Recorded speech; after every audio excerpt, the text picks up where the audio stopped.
कि अभी तक हमने 3 स्ट्रक्चर स्टडी कर लिए, NaCl type, CaCl and ZnS। सो इससे रिलेटेड कुछ अच्छे क्वेश्चन फॉर्म हो सकते हैं, जैसे डेंसिटी का टॉपिक हम पहले भी कर चुके हैं एंड AnR का रिलेशन भी हम पहले कर चुके हैं। तो NaCl के बारे में मैंने आपको पहले ही बताया डिटेल में कि Na प्लस इसमें ऑक्टाहेड्रल वॉइड में रहते हैं, जो कि आपके ग्रीन वाले पार्टिकल्स हैं ऑक्टाहेड्रल वॉइड में, और Cl माइनस CCP पे रहते हैं कॉर्नर एंड फेस पे, जो कि रेड वाले पार्टिकल है। अब मैं आपको बताता हूँ इसमें कॉमन मिस्टेक क्या होती है जब इसका डेंसिटी का क्वेश्चन आएगा। तो आप जानते हैं डेंसिटी का जो फॉर्मूला होता है वो आप रखते हैं rho is equal to Z into M upon a cube into N A, right. ये फॉर्मूला होता है डेंसिटी का। अब उसने आपको मान लीजिए NaCl का एक क्वेश्चन दे दिया।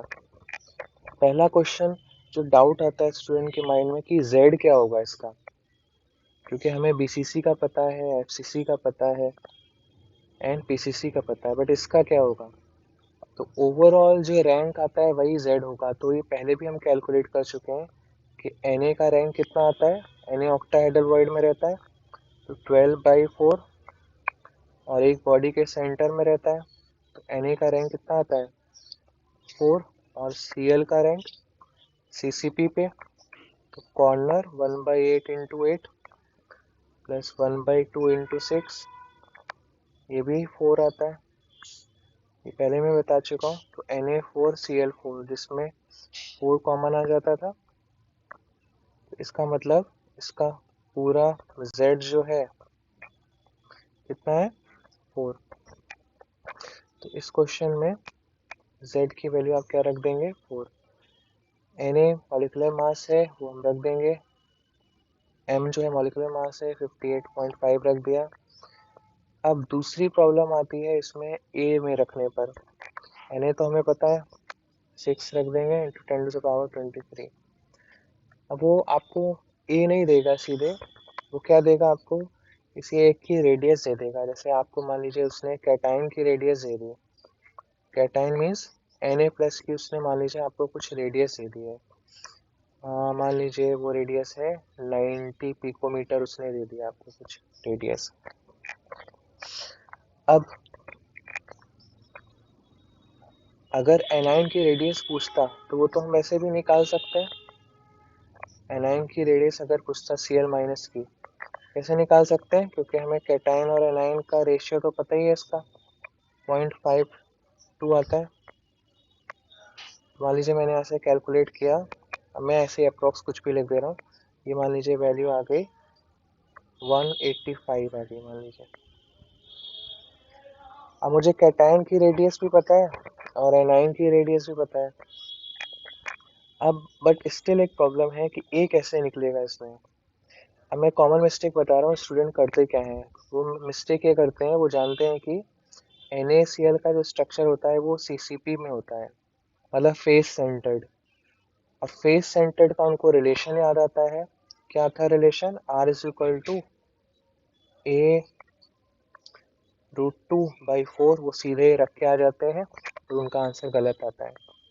देखिए ये फॉर्मूला तो तब लगा सकते हैं जब उसमें कैटायन एनायन ना हो, मतलब एक ही टाइप का हो। जैसे मेटल है कोई, मान लीजिए कोई भी मेटल है, मान लीजिए आयरन है, तो उसमें कोई कैटायन एनायन नहीं है, तो उसमें सारे एटम की रेडियस सेम आएगी। अब इसमें कैटायन की रेडियस अलग है, एनायन की रेडियस अलग है, मैं ये नहीं लगा सकता,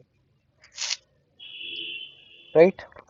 अब स्टूडेंट एक और मिस्टेक करते हैं, सेकंड मिस्टेक ध्यान दीजिएगा। तो वो क्या करते हैं, वो इस स्ट्रक्चर को देखते हैं और वो बोलते हैं कि ये जो फेज डायगोनल है इसको मैं ऐसे अगर ज्वाइन कर दूं, और फेज डायगोनल हम जानते हैं कितना होता है A√2, और रेड वाले पार्टिकल्स कौन से हैं, रेडियस किसकी Cl माइनस की, तो वो क्या रख देते हैं 4 times radius of Cl minus is equal to A√2।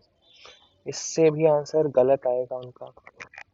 गलत क्यों आएगा, मैं पहले ही बता चुका हूँ। एक ये जो पार्टिकल्स हैं फेस के कॉर्नर के, ये एक दूसरे को टच नहीं कर रहे हैं। अगर टच करते तब ये रिलेशन आता।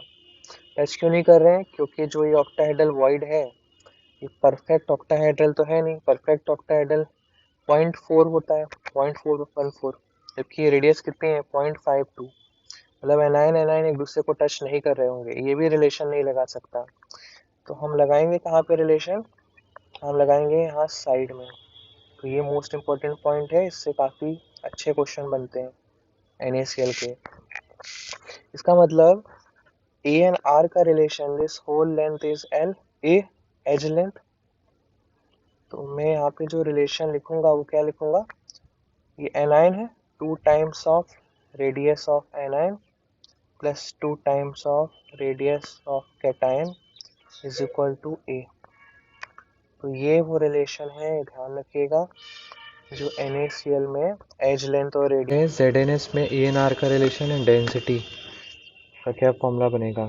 तो ZnS में ये सल्फाइड रहते हैं CCP पर, कॉर्नर पर और फेस पर, और टेट्राहेड्रल वर्ड अल्टरनेट पे रहता है, मतलब टोटल 8 होते हैं तो 4 रहेंगे, 4 बॉडी डायगोनल होती हैं तो हर एक पर एक एक रहेगा। टेट्राहेड्रल वर्ड आप जानते हैं 4 एटम से सराउंडेड रहता है, एक ये कॉर्नर वाला और ये 3 फेस वाले, राइट। तो इसका कोऑर्डिनेशन नंबर 4 होगा, और हर ये ब्लू वाला पार्टिकल ऐसे 4 डायगोनल जाएंगे इससे, 4 टेट्राहेड्रल, तो इसका कोऑर्डिनेशन नंबर क्या आता है 4:4, 4:4 कोऑर्डिनेशन नंबर होता है इसका। अगेन हमें डेंसिटी निकालनी है, Z into M upon a cube into N a. तो इसका Z कितना हो जाएगा, कैलकुलेट कर लीजिए, पहले भी बता चुका हूँ मैं। Zn किस पे है, टेट्राहेड्रल वॉइड में अल्टरनेट, टोटल होते हैं कितने 8, बट हाफ है अल्टरनेट है 1/2, और सल्फाइड किस पे रहेगा, कॉर्नर पर एंड फेस पर, तो 1/8 इंटू 8 प्लस 1/2 इंटू 6, इसका मतलब Zn4S4, तो इसका भी Z कितना आ गया 4, मॉलिक्यूलर मास रख देंगे यहाँ पर। अब अगेन वही प्रॉब्लम, A क्या होगा इसका, A हमें रखना है यहाँ पे। तो इसमें कंटिन्यूटी कहाँ पे आ रही, बॉडी डायगोनल पे, और यहाँ पे कॉर्नर से टेट्राहेड्रल का डिस्टेंस कितना होता है A√3/4। तो ये रेडियस किसकी है एनाइन की, और ये है कैटाइन की, इसका मतलब R plus and R minus जो बनेगा किसके बराबर बनेगा A√3/4 के। इस रिलेशन से हम डेंसिटी कैलकुलेट कर सकते हैं। ये रिलेशन सीधा भी पूछ सकता है आपसे, ZnS में A एंड R का क्या रिलेशन होता है, तो इम्पोर्टेंट है। नेक्स्ट स्ट्रक्चर है फ्लोराइड टाइप स्ट्रक्चर, जिसका जनरल फॉर्मूला होता है Ab2। अगर आपको Ab2 कोई भी फॉर्मूला नज़र आए, जैसे calcium fluoride, barium fluoride, strontium fluoride, chloride, समझ जाइएगा वो फ्लोराइड टाइप ही है। अब इसमें कौन से पार्टिकल्स कहाँ पर होते हैं, तो जो A है Ab2 में, तो A रहता है CCP पर, तो CCP ये ग्रीन वाले particles corner and face. B रहता है हर एक टेट्राहेड्रल पे, तो CCP में टेट्राहेड्रल 8 होते हैं, हर एक बॉडी डायगोनल पर अगर मैं 2 पार्टिकल्स को रख दूं तो ये B की पोजीशन हो जाएगी, राइट। हर एक बॉडी डायगोनल पे अगर मैं 2 रख दूं तो ये सब, तो इसमें जो ये पर्पल वाले पार्टिकल्स थे वो कौन से थे, ये B वाले पार्टिकल है, एनाइन वाले, क्लोराइड के हिसाब से लिखूँ तो F-, और ये किस पर है टेट्राहेड्रल वॉइड में है। जबकि ये जो ग्रीन वाले पार्टिकल्स थे, ये ग्रीन वाले पार्टिकल्स कौन से हैं इसमें, A टाइप के जो कैटायन में थे, +2 चार्ज वाले, जैसे कैल्शियम आयन है, और ये थे CCP पर। CCP means 8 corner plus 6 face, right. तो अगर मैं इसका पूछूं आपसे कि कोऑर्डिनेशन नंबर इसमें क्या होगा, तो टेट्राहेड्रल वॉइड कौन सा है इसमें, टेट्राहेड्रल वॉइड इसमें कौन से हैं क्लोराइड वाले। तो टेट्राहेड्रल वॉइड टोटल कितने होते हैं टेट्राहेड्रल का ओवरऑल रैंक आता है कितना, 8, और सीसीपी का रैंक कितना होता है, 4। तो टेट्राहेड्रल वॉइड सराउंडेड कितने से होंगे, 4 से ही हो सकते हैं। टेट्राहेड्रल वॉइड का मतलब ही है कि 4 से सराउंडेड होगा वो। और जो ये सीसीपी वाले हैं, तो कैल्शियम क्लोराइड में हमें कोऑर्डिनेशन नंबर जानना है, तो Ca+2 NF-1। तो ये है किससे, THB से। तो कैल्शियम आयन किससे सराउंडेड है, THB से। तो कितने होंगे, 4 होंगे। टेट्राहेड्रल वॉइड जो सराउंडेड होंगे वो 4 से सराउंडेड होंगे, और जो कैल्शियम आयन होंगे वो कितने से सराउंडेड होंगे, 8 THB से। इसका मतलब कैल्शियम आयन 8 पार्टिकल से सराउंडेड होगा, और F जो कि टेट्राहेड्रल है, टेट्राहेड्रल का मतलब ही है कि 4 से सराउंडेड होना। तो इसका कोऑर्डिनेशन नंबर क्या आ जाएगा, 8:। इसी तरीके से अगर आपसे CaCl के स्ट्रक्चर में पूछ ले, तो CaCl हम जानते हैं इसमें बॉडी वॉइड में रहता है पार्टिकल, बॉडी के सेंटर में, क्योंकि 0.93 इसका रेडियस रेशियो आता है। तो Cl- जो रहते हैं, ये Cl- है, और ये ग्रीन वाला कौन सा है, Cs+ है। तो अगर अगेन इसका डेंसिटी का क्वेश्चन आता, Z×m A³ Na, इसका Z कितना होता, जो ओवरऑल रैंक आएगा, तो Cs का रैंक 1 एंड Cl सिर्फ कॉर्नर पे 1/8 × 8, तो ओवरऑल रैंक कितना आया, 1।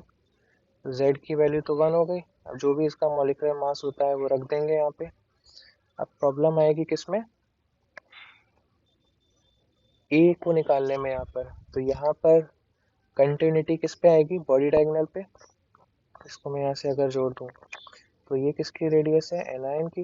इसका मतलब हमारा रिलेशन क्या आएगा, 2 times radius of Cl- plus 2 times radius of positive वाला कौन सा है, Cs+ is equal to A√3। तो यहाँ से मैं A को उठा के ऊपर डेंसिटी वाले फॉर्मूले में रख दूंगा, तो हमारा आंसर आ जाएगा। देखिए ये सब स्ट्रक्चर इंपॉर्टेंट है और जेई में काफ़ी पूछे जाते हैं, नीट में काफ़ी पूछे जाते हैं। आपको ये पता होना चाहिए क्या क्या पूछ सकता है।